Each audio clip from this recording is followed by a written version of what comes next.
The story begins with a little girl named Yuli. She was having dinner with her parents when her mother suddenly fell ill. It seemed as if she had been possessed by a dark energy. Her neck stiffened uncontrollably, and her skin began to tear as nails emerged from beneath. Her eyes were bleeding. Witnessing this terrifying scene, Yuli screamed. Her father quickly locked her in a room to protect her from the horror. Yuli could only hear her father's screams. Suddenly, the lights went out, and when Yuli tried to look through the broken door, her mother's terrifying face suddenly appeared before her. Yuli fainted at the sight. The next morning, the police rescued her, and she discovered, to her shock, that both her mother and father had died that night, leaving her alone. While still in shock, a woman named Abera arrived claiming to be her father's wife. This turned out to be true. Yuli was shocked to learn her father had a second family. Now that she had no one else, she had to live with her stepmother. 20 years later, Yuli lives in Aber's house not as a family member, but as a maid. Aber is now old and confined to a wheelchair, while her daughter, Laris, runs the house. Laris is married with 2 children. Laris's eldest daughter, Tika, attends an Islamic school. While studying the Quran, she is told about 2 books, Sijin and Iliyin.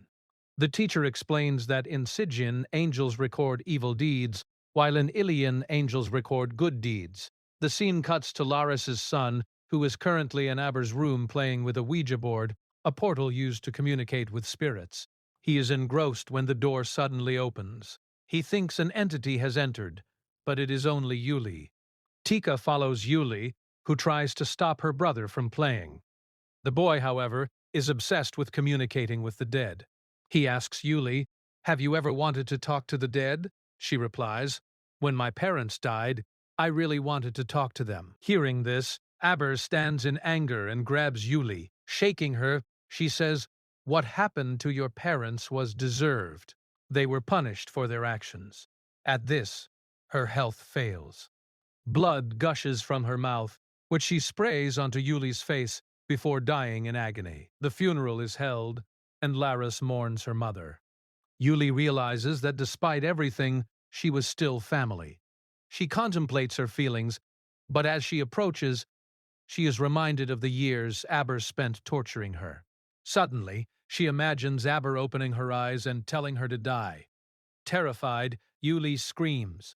As she pulls away, Laris becomes enraged and slaps Yuli for making a scene at the funeral. Days pass, and life returns to normal. Yuli works at Laris's shop. When she tries to return borrowed money, Laris accuses her of theft and slaps her in front of everyone without listening. As a crowd gathers, Laris publicly insults Yuli's character. Deeply hurt and insulted, Yuli's grief and anger become overwhelming. She decides she must act. She seeks help from her co-worker Yano, who takes her to a secluded shaman. Driven by fury, Yuli shows him a photo of Laris's family and says, "I want to destroy this entire family." The shaman asks, "Just like you did with Aber," it is revealed Aber's death was not natural. It was Yuli's black magic. The shaman begins the ritual. Reciting incantations, he burns the family photo and presses the ashes into Yuli's hand, burning her. He says, "The magic is yours now." But it's not easy. "We need a fresh corpse for this spell." Yuli replies, "Don't worry, I'll get it." That night, Yuli asks her co-worker to help her exhume Aber's body, and they take it to the shaman. The shaman sends Yano away and gives Yuli a black hen, telling her to slaughter it and collect its blood. Yuli obeys the command. The shaman pours the blood over a severed goat's head, adding goat hair and black buffalo skin. He writes the names of the targets on paper and dips it into the mixture. He then applies it to the corpse. As he chants, Aber's mouth opens. Now Yuli wraps the names in skin and places them inside the corpse's mouth. The shaman warns Yuli she must complete the ritual before the body decomposes. If she fails and the body rots, the spell will turn back on her. Meanwhile, Tika is praying when she sees a ball of fire outside her bedroom window. The lights flicker, the window panes shatter, and a terrifying creature enters her room. During prayer, Tika hears her grandmother's voice. She becomes terrified, but Yuli arrives to coax her back to sleep. Tika is shaken. It turns out similar strange things happen to her brother.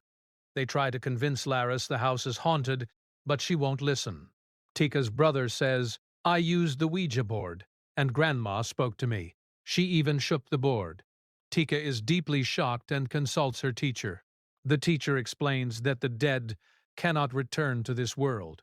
If they see a dead person, it is not their spirit, but a demon taking their form. That night, everyone gathers for a fair, while Yuli continues her ritual. She writes a name, wraps it in skin, takes a piece of Aber's flesh, and places it inside, sealing it with nails. Meanwhile, the child is still playing with the Ouija board.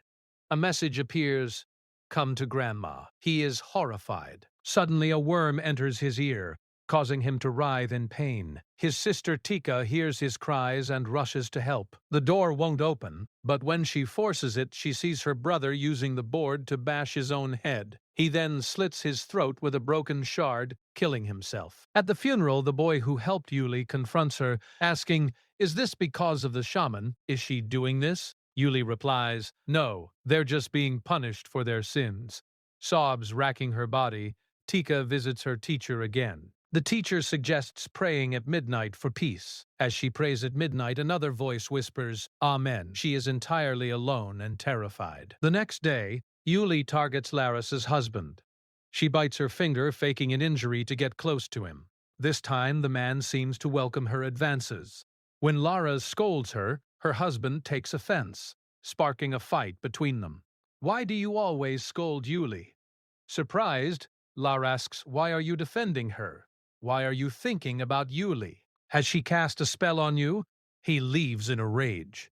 Later that night, Yuli approaches him again and lures him into her room, trying to seduce him. Meanwhile, Laris calls him repeatedly, but he doesn't answer. Yuli seduces him completely. Afterward, Yuli begs him to leave Laris for her. He refuses, enraging Yuli, especially when he insults her character. Furious, Yuli watches him leave. Tika witnesses the encounter and understands everything. Yuli, seeking revenge, performs a ritual on Laris's husband.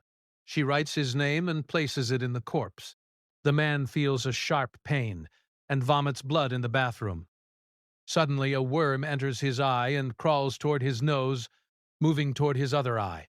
He can feel it under his skin.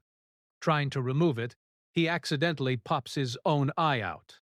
In his terror, he sees a figure resembling Aber. Frightened, he slips and falls, hitting his head and dying instantly. Hearing the crash, Laris tries the bathroom door, but it's locked. His death devastates the family. Meanwhile, Yano realizes Yuli's role and confronts her, saying, "I won't be responsible for your crimes." Yuli, enraged, targets him with the same ritual. The spell takes effect. Every time Yano tries to close the shop, the shutter flies open. Terrified, he enters and sees the same demon as the others. He tries to flee through the shutter, but as he steps out, it slams down, crushing his head and killing him.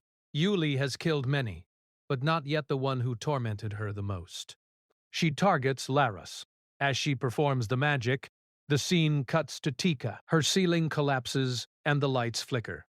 Terrified, Tika goes to her mother's room and is shocked to find her mother looking like a demon. She is possessed by a spirit sent by Yuli. Lara sees Yuli and screams, "You'll die." Tika locks herself in a room and calls her teacher. The teacher orders Lara's to be removed.